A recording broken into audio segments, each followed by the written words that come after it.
छगन सेठ गांव के बहुत बड़े रईस थे। उनके पास बहुत ज्यादा जमीन, खेत, खलिहान और दुकानें थी। किसी चीज की कोई कमी नहीं थी। वो गांव के बीचों बीच अपने एक बहुत बड़े मकान में अपनी पत्नी सुशीला और दो बच्चों विक्की और बब्बी के साथ रहते थे। छगन सेठ बहुत मेहनती और अच्छे इंसान थे। अरे रामू, क्या हुआ? क्यों रो रहे हो? सेठ जी, इस साल मेरी फसल खराब हो गई। मैं क्या करूं बताइए, मेरे घर में खाने के लिए कुछ नहीं है। अरे मुनीम जी, जितना इसे चाहिए उतना अनाज दे देना, खाने की कोई कमी नहीं रहनी चाहिए। लेकिन छगन सेठ एक चीज से बहुत परेशान थे। उनके दोनों बेटे एक नंबर के निकम्मे और आलसी थे। वो हमेशा अपनी पत्नी से कहा करते थे, सुशीला, मुझे तो इन दोनों की चिंता है। मेरे जाने के बाद इनका क्या होगा? ये कैसे मेरा व्यापार संभालेंगे?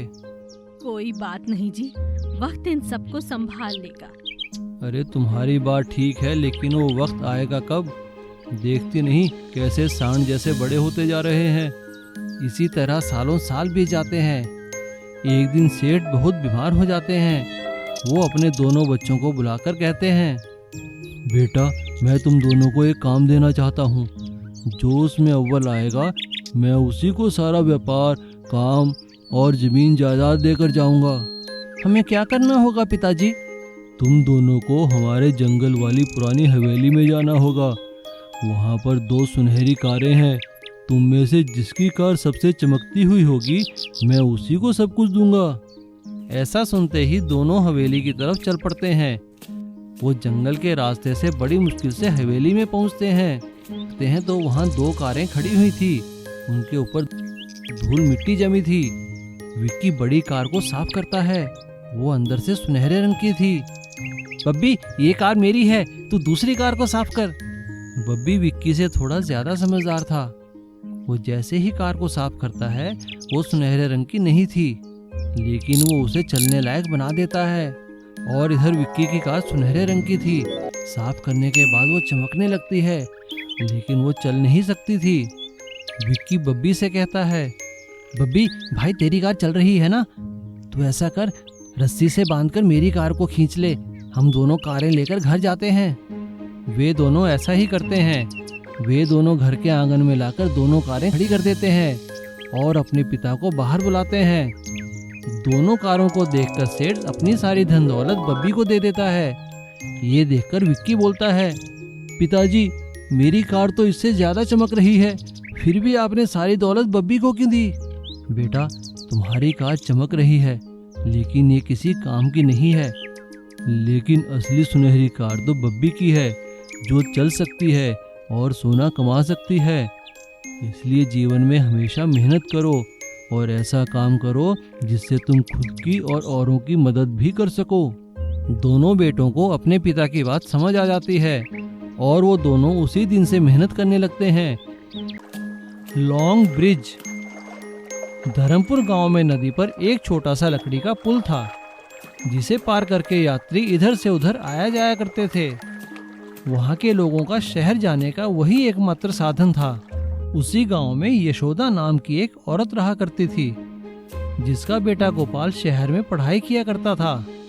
और पढ़ाई खत्म होने के बाद उसकी शहर में बहुत अच्छी नौकरी लग जाती है। अपनी पहली कमाई से गोपाल एक बहुत अच्छी गाड़ी खरीदता है और उसे लेकर वो वापस गांव आता है।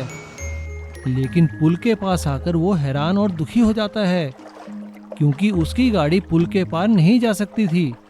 ये देखकर उसे बहुत गुस्सा आता है और वो गुस्से में अपने घर न जाकर सीधा प्रधान के घर जाता है। प्रधान काका, नमस्कार। अरे आओ बेटा कृष्णा, कैसे हो? बड़े दिनों बाद आए शहर से। अब काका आप ही बताइए, मैं आऊं भी तो कैसे? मैंने इतनी तरक्की की है, लेकिन इस गांव में मैं अपनी गाड़ी भी नहीं ला सकता। मैं तो बस आपसे यही कहने आया था कि आप कुछ करते क्यों नहीं?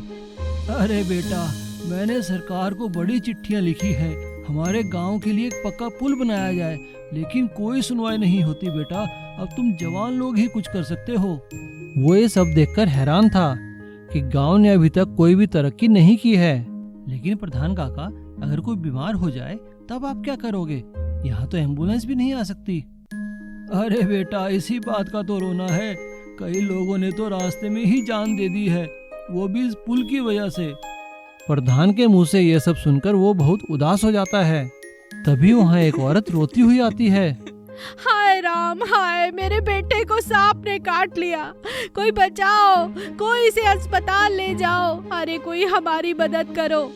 उस औरत के साथ साथ गोपाल की माँ यशोदा भी वहाँ आती है। वो गोपाल को देखकर हैरान हो जाती है। अरे बेटा, तू कब आया और घर क्यों नहीं आया? यहाँ क्या कर रहा है? देख, ये बेचारी कैसे बिलक रही है।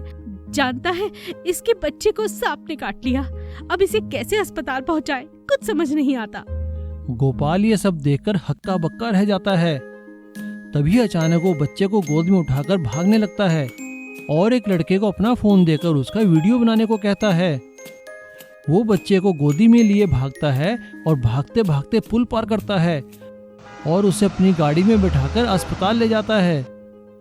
धीरे धीरे उसका ये वीडियो वायरल हो जाता है और उसका वीडियो वायरल होते होते मंत्रियों और सरकार के बड़े बड़े अधिकारियों के पास भी पहुंच जाता है। लोग उनसे सवाल करने लगते हैं। सरकार में बैठे मंत्री शर्मिंदगी से बचने के लिए उस पुल के निर्माण का तुरंत आदेश देते हैं और इससे संबंधित एक चिट्ठी प्रधान के पास पहुंचती है। पुल के निर्माण कार्य का आदेश प्राप्त करके प्रधान बहुत खुश होता है। प्रधान चिट्ठी लेकर भागा भागा अस्पताल आता है और गोपाल से कहता है, कृष्णा बेटा, एक खुशी की खबर है। कहिए प्रधान जी, क्या बात है? बेटा, तुम्हारा वीडियो वायरल हो चुका है और सरकार ने तुम्हारे वीडियो को देखकर हमारे गांव में पक्का पुल बनाने का आदेश दे दिया है। बेटा, तुम्हारी जीत हुई। सरपंच काका, ये मेरी नहीं, ये पूरे गांव वालों की जीत है। गांव में पुल बनने का कार्य देखकर सभी गांव वाले राहत की सांस लेते हैं। सुंदर नगर में राम और श्याम नामक दो भाई अपनी माँ के साथ रहा करते थे। उन दोनों का कचौरी का कारोबार था। राम बहुत अच्छी कचौरी बनाया करता था और श्याम बहुत अच्छी सब्जी। राम ने घर में ही कचौरी बनाने की एक मशीन लगाई हुई थी। वो उसमें बड़ी खस्ता कचौरियाँ बनाता और श्याम बाजार में अपनी दुकान में सब्जी के साथ उन्हें बेचा करता था। दोनों का कारोबार बहुत अच्छा चल रहा था। वे अपनी माँ के साथ बहुत खुश थे। राम की शादी हो जाने के बाद उनकी खुशियाँ और भी बढ़ जाती हैं। नई बहू के घर आने पर उनकी माँ राम से कहती है, बेटा, मैं तो चाहती हूँ कि अब बूढ़ी हो चुकी हूँ मैं, तुम और तुम्हारी पत्नी कारोबार संभालो और शाम को भी संभालो। ये सुनकर राम की पत्नी कहती है, क्यों नहीं माताजी?